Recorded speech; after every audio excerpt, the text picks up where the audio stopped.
Episode 1. Mabel. It's 2002, and Chuck just secretly recorded Jimmy's confession about changing the Mesa Verde documents, and Jimmy is unaware of this and leaves after Chuck tells him he's going to pay for what he did. Chuck invites Howard over to his house, and he plays him the recording, and Howard is pissed because it lost them the case. But Howard said that can't legally be used in a courtroom. Chuck says he has something else in mind. Elsewhere, Mike is paranoid because he thinks Hector and the cartel are onto him after Nacho stopped Mike from killing him in the last season. He disassembles his car and finds a tracking chip in the vehicle gas lid. He jots down the serial number and takes it off when he believes he isn't being watched. Mike goes to Caldera and asks him to make him an identical one. At Mesa Verde the following day, Kim presents all the paperwork she gathered to Paige, who is impressed. Kim does feel bad that she is profiting from Jimmy's fraud, and she's worried that Chuck won't let it go. Ernesto goes to Chuck's house for a grocery drop and changes the batteries in his tape recorder, and the tape accidentally plays, and Ernesto hears what is on it. Chuck orders him to never speak of what he just heard, or at least until Jimmy is outed. Mike replaces the tracking device with the replacement he got and drained the battery, so he waits for someone to come replace it with a fresh one, which gives Mike the ability to track them down. The episode ends as Mike gets in his car to begin his pursuit. Episode 2. Witness. Chuck hires a private investigator, Dave Brightbill, to assist him in bringing his brother down. Over to Mike, who continues his pursuit of the car he started tracking. Mike follows him around all night until the courier goes into a restaurant in the morning called Los Palos Hermanos. At the Wexler McGill law office, Francesca Liddy shows up for a job interview, and Jimmy hires her on the spot, which Kim wasn't a fan of. She's going to be their new receptionist, and the first call she takes is Mike, who needs to see Jimmy urgently.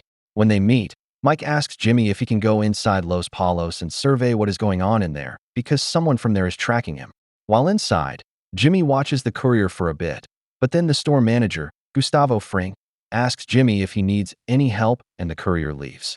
Jimmy tells Mike he didn't see anything suspicious, but Gus realizes Mike is onto him. Mike continues his stakeout and sees a large black SUV pull up, and he decides to follow the vehicle. Elsewhere, a paranoid Ernesto drives to WM and tells Kim about the recording. Kim is shocked and tells Jimmy to give her a $20 bill, so she will officially be his lawyer, and Kim tells Jimmy about the recording, which completely stuns him. Kim begs him to not say or do anything to Chuck and to let him make the first move. Back to Mike, who follows the SUV, and the pursuit leads him to the desert where he comes upon a cell phone that is ringing, and he picks it up. Howard goes over to Chuck's house, and Chuck tells him Jimmy is going to try and break in his house to find the tape recording, and he's going to catch him red-handed, and that'll be the smoking gun. In perfect timing, Jimmy shows up and yells at Chuck for doing his brother like this. Jimmy finds the tape recorder and destroys it, and says he'll burn the whole house down to find other copies. Howard and Dave then walk in the room, and Jimmy knows he's been set up. Episode 3. Sunk costs. Mike answers the phone call, and it is Gustavo Fring who tells him to expect 2 vehicles to approach him shortly and to not make any moves. Gus gets out of one of them driven by his right-hand man Victor, and Mike asks why he is being followed. Gus says it is not in his best interest for Hector Salamanca to die, at least not yet. But Gus will look the other way if Mike robs one of their shipments again, and Mike realizes they are each other's competition in the drug game. Jimmy knows he's cooked, and Chuck comes outside to tell him he's pressing charges for Jimmy's own good, and how it'll make him a better man going to jail.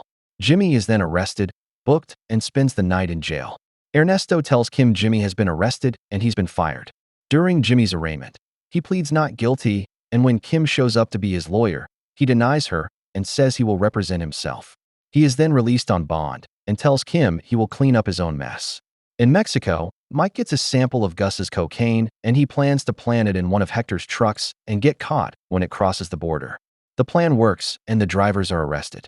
Back to New Mexico, and Chuck meets with Kyra Hay, the prosector assigned to Jimmy's case, and Chuck wants them all to come to an agreement to keep Jimmy out of jail.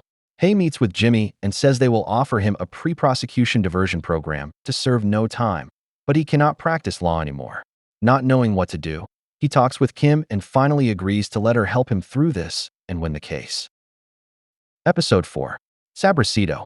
This episode opens with a flashback to 1999, where we first meet Don Iladio Vaughn, who is the leader of a powerful drug cartel.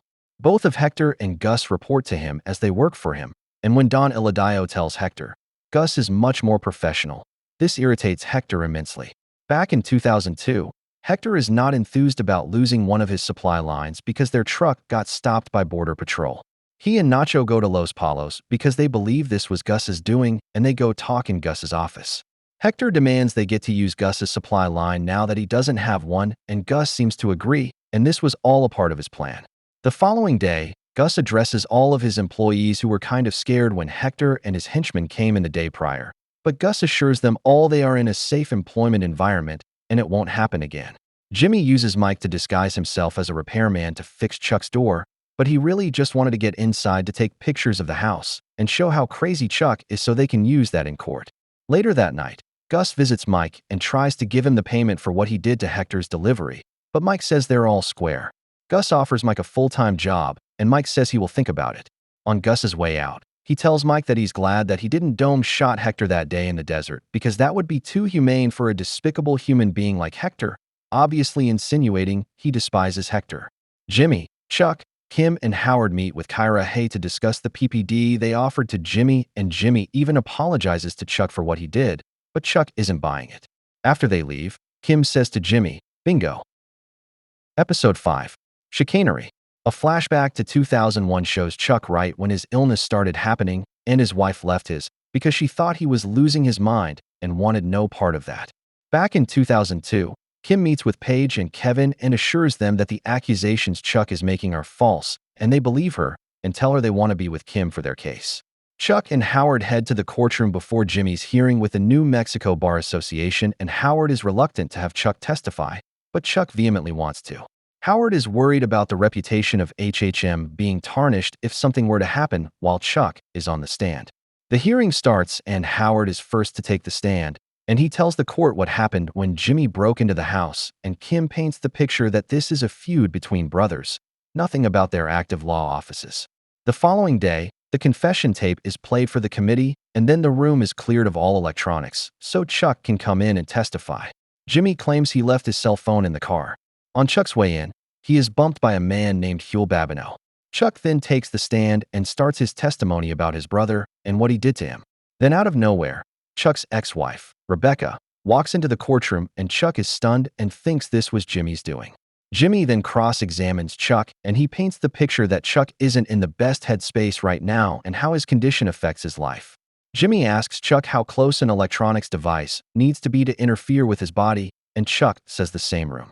Jimmy then tells Chuck to reach into his pocket, and he pulls out a cell phone that Huel planted in his jacket, and the battery is intact, but Chuck is perfectly fine. Chuck realizes Jimmy set him up and how his condition is all in his head and not a real thing. Chuck completely loses his mind and starts screaming at the court about how Jimmy is a lowlife and doesn't deserve to practice law and never has. He finally realizes what he is doing, and the court is stunned about what he just did and how it's all personal because he doesn't want Jimmy to be a lawyer. Episode 6. Off-brand. One of Hector's dealers, Crazy 8, shows up to pay for his last batch, but he comes up short and Hector beats him down for it and says not to let it happen again, and Nacho feels bad. He wants Hector gone. Back at the hearing, Kim makes her closing arguments to the board and how Jimmy is a good lawyer and has a good heart.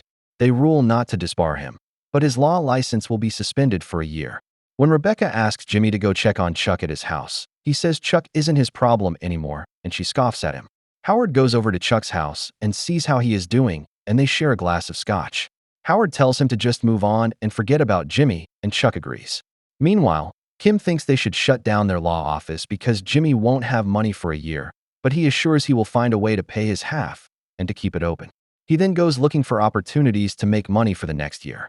Nacho continues doing the drops through Los Palos and has a little run-in with Victor, but Gus eases the tension. He then goes looking at an industrial laundromat that is for sale, and after browsing around, he tells a woman named Lydia that it could work. Nacho tells Hector about his confrontation with Victor, but Hector is uninterested and then says he wants to use Nacho's father's upholstery shop to launder money through, and Nacho says he's not doing that.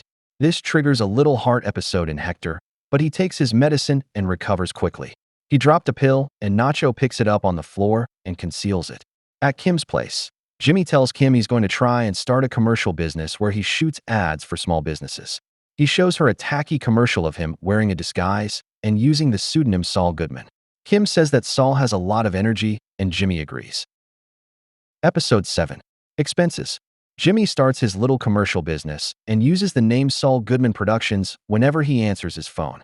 Jimmy and Kim go over their expenses and Jimmy hands her over a ton of money. But she thinks he is depleting his savings now and she doesn't want him to do that. He tells her he has it under control. Remember Wormold from last season? Well, Nacho goes to his house to talk to him and he asks Wormold if he can get empty pill capsules for him, and Wormold says he can. Meanwhile, Mike is helping Stacy and her church build a new playground for all of the kids. When he gets to work that night, Wormold approaches him and asks if he can help him get out of this deal with Nacho because he's worried Nacho is going to try and hurt someone with the empty pills, but Mike says he's not getting involved. But then a few days later, after attending a support group for widows, he calls Wormold and says he will help him with his problem. Kim attends a bar with Jimmy and she's starting to worry that he's going to go back to his Slippin' Jimmy ways without income. But he assures her he's not going to do that. He will make honest money for a year. Kim is also starting to feel bad and thinks they did Chuck dirty, but Jimmy says Chuck brought all of that upon himself. The following day, Wormold and Mike go meet with Nacho and Nacho tells them the plan and how he wants to switch Hector's heart medicine with something undetectable so he'll die of natural causes. Mike tells him he has to make sure there are no traces left behind because the cartel could sniff it out and want revenge. Jimmy goes to his malpractice insurance agent and fake cries and convinces the lady that he's only suspended for a year because his brother hates him and he's trying to get this all pinned on Chuck, so he will be refunded for the year since he won't be practicing law. Episode 8. Slip. Mike goes out to the site of the truck robbery from the last season and digs up the innocent man's body that was buried, and he anonymously reports the body to the police so the family can have closure.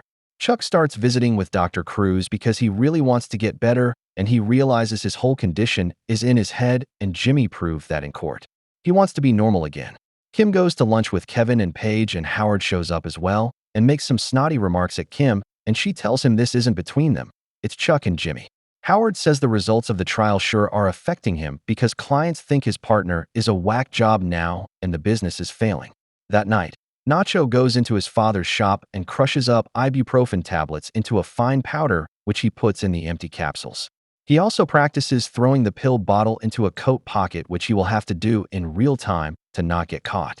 Elsewhere, Howard shows up at Chuck's house and says an issue has come up with Chuck's malpractice insurance which we know this was Jimmy's doing. Meanwhile, at the shop they do their business out of, Nacho is able to perform the pill bottle switch even though he was scared shitless, but ends up doing it successfully.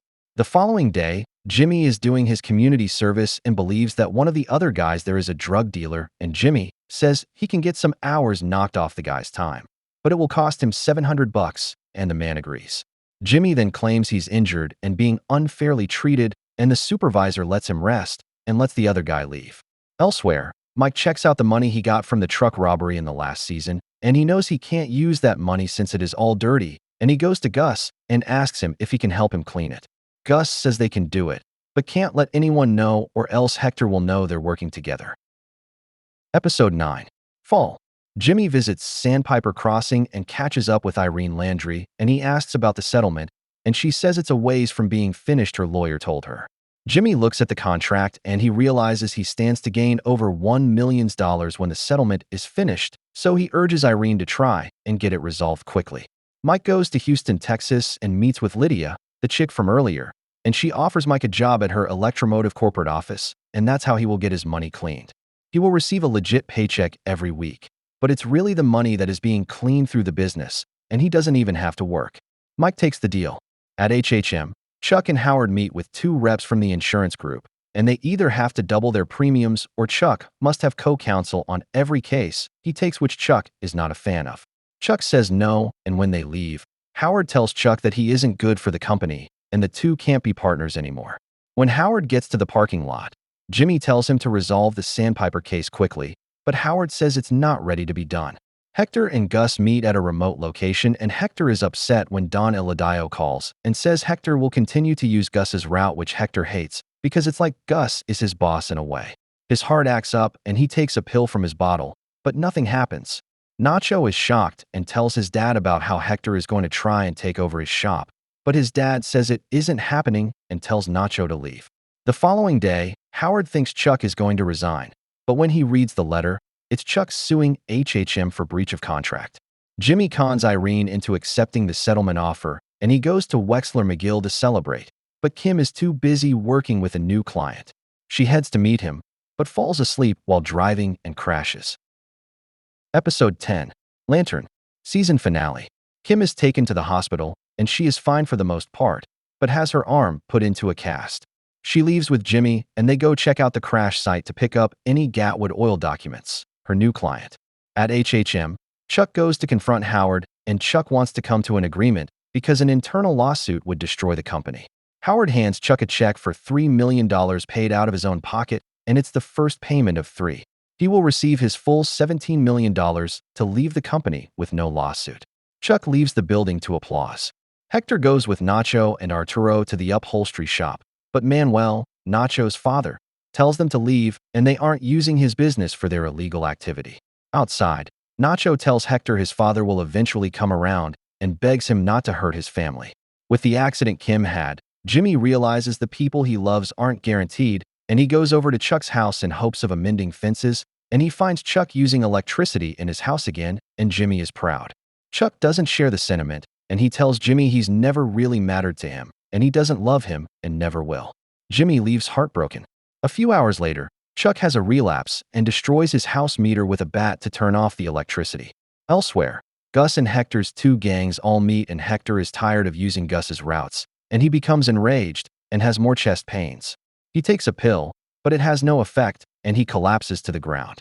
Nacho secretly replaces all of the original pills while others call for an ambulance for Hector, and he is rushed to the hospital, but Gus suspects Nacho. Meanwhile, Jimmy feels bad for taking advantage of Irene, so he forfeits his share of the settlement after Aaron calls him out for it. Jimmy and Kim move out of their office space at Wexler McGill since he has no income, and she is injured, so they can't afford it. They have to let Francesca go, but Jimmy says he will be in contact when he is reinstated next year. The season closes with Chuck throwing all of his electrical appliances into his backyard, and he knocks off his gas lanterns inside as the house catches fire with him still there. And that's the end of Season 3. We'll do Season 4 in my next video, so remember to check that one out. Thanks for watching.